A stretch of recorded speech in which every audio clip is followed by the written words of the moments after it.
Bom, eu vou falar um pouco sobre o tópico atraindo trabalhadores competentes. A primeira etapa do processo de ARH consiste em identificar e contratar trabalhadores que demonstrem potencial para desempenhar de forma eficaz as funções necessárias na organização.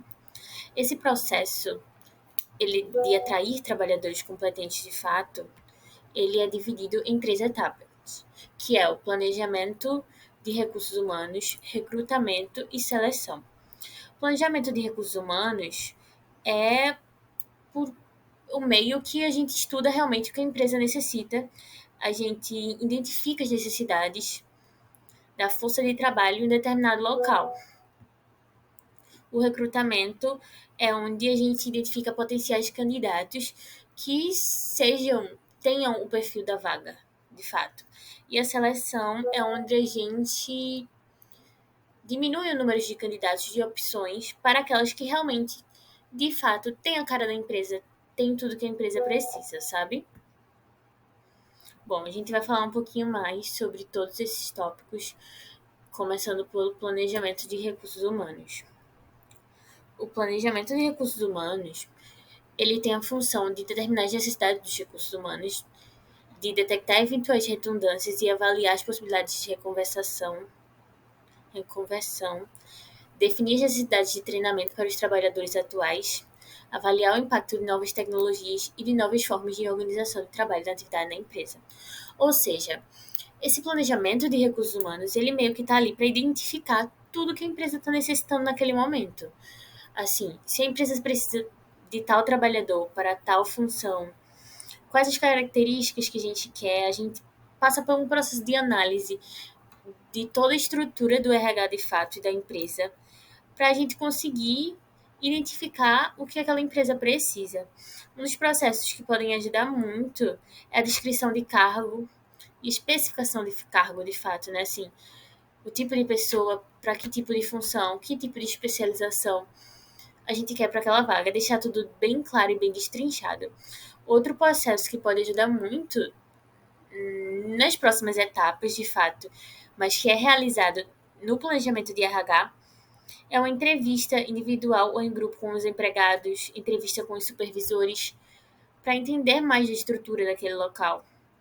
Filmagem de trabalhadores no local, registro diário de desempenho de trabalhadores, para que o RH de fato conheça a sua mão de obra e as necessidades de cada empresa. E a previsão de necessidades futuras, né? O que pode acontecer no futuro para que a gente já esteja preparado e esse trabalhador também esteja preparado. Ou buscar treinar este trabalhador, de fato. Análise de estrutura de RH, análise de cargos e previsão de necessidades futuras. Agora a gente vai falar um pouco sobre recrutamento. Bom, recrutamento é o processo de localização, identificação, atração de candidatos qualificados para ocupar um cargo de estrutura pessoal da organização.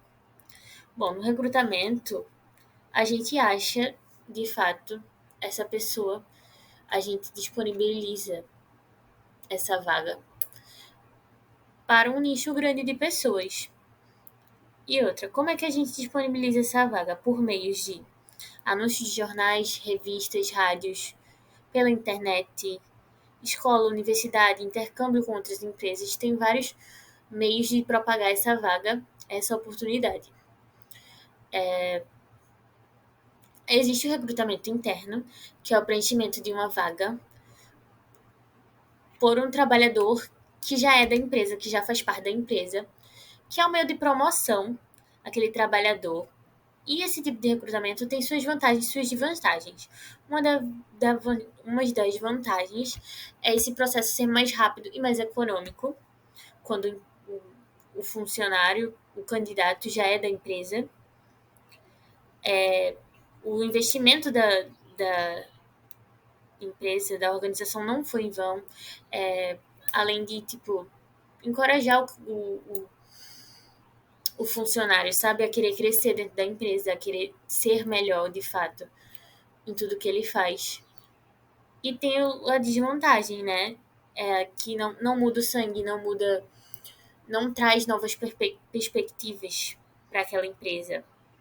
limita as escolhas de pessoas e de tipos de pessoas na instituição.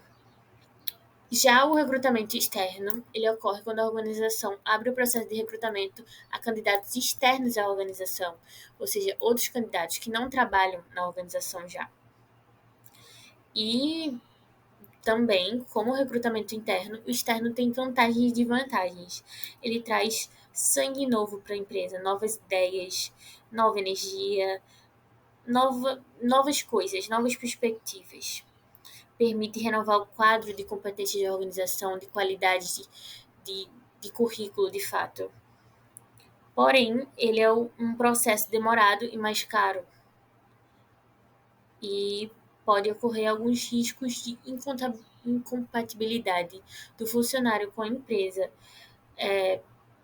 por causa de falhas no planejamento de recursos humanos, mas que pode ocorrer, pode. Esse processo também, o resultado desse processo de recrutamento externo é um pouco imprevisto, pode acontecer várias coisas, mas ambos têm partes boas e partes ruins nesses processos de recrutamento.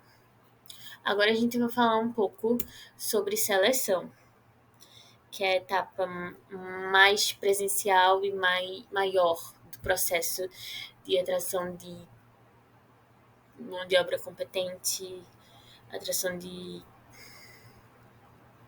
mão de obra qualificada de boa. Na prática, a seleção é um exercício de previsão do desempenho futuro dos candidatos, no cargo sendo escolhido aquele que aparentar ter melhor desempenho. Esse processo de seleção é onde a empresa destrincha o estilo de funcionário que aquelas pessoas que foram candidatas pretendem ser, por meio, vários meios, né, existem, mas um deles é formulários de emprego, que são ferramentas comuns de seleção, permitindo que conheça melhor a pessoa e se reduza o número de candidatos. São os testes, que são um conjunto de exercícios propostos aos candidatos para avaliar diversas aptidões, para conhecer de fato o candidato. A gente tem vários tipos de testes: teste de inteligência, teste de personalidade, teste de aprendizado, teste biológico, teste de valores, que ajudam a empresa a conhecer e a decidir de fato se aquele é o funcionário certo para a vaga certa. A gente também tem simulações de desempenho, que são amostra de trabalho ou centros de avaliação. Amostras de trabalho são técnicas que consistem na execução de algumas tarefas e atividades do âmbito do cargo que a gente está contratando. Ver se a pessoa realmente tem afinidade com aquilo e se realmente consegue executar aquela tarefa de forma eficaz.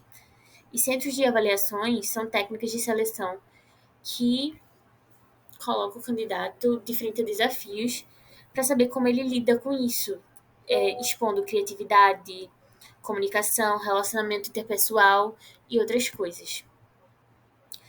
Na entrevista, a gente tem vários tipos de entrevista.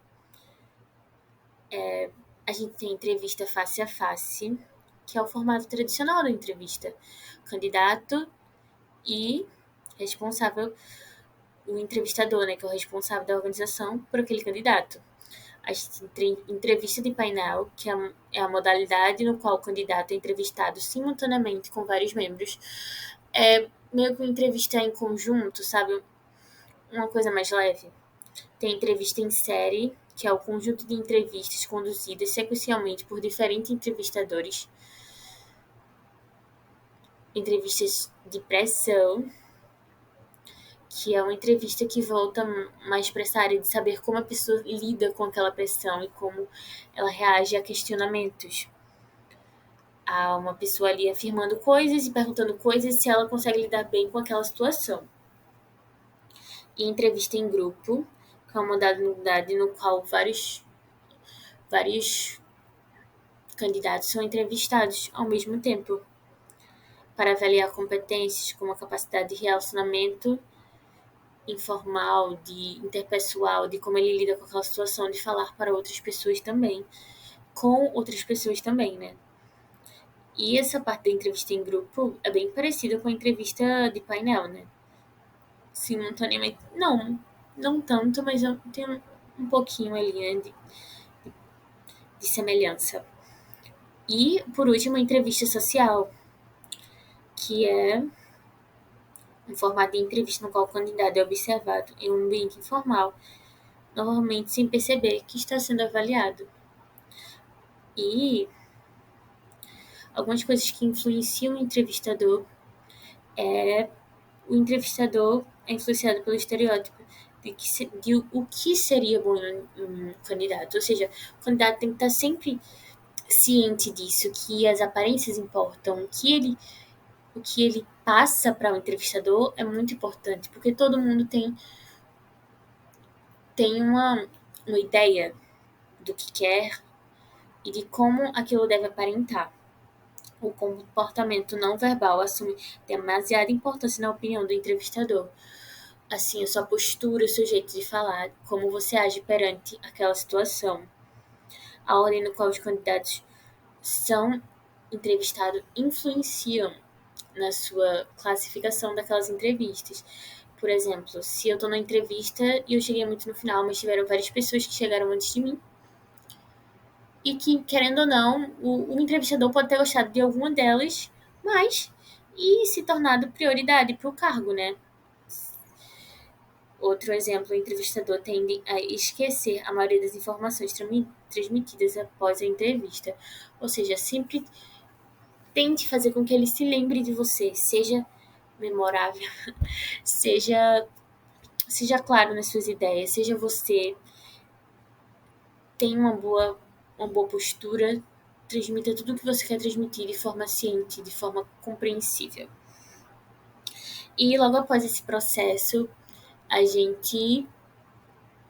empresa, no caso, o entrevistador, define o candidato que realmente vai ficar com a vaga, e aí se inicia outros processos, mas nesse momento, depois dessa avaliação, depois desse processo, é que é escolhido a pessoa para aquela vaga, depois de todos esses processos de seleção, e é isso.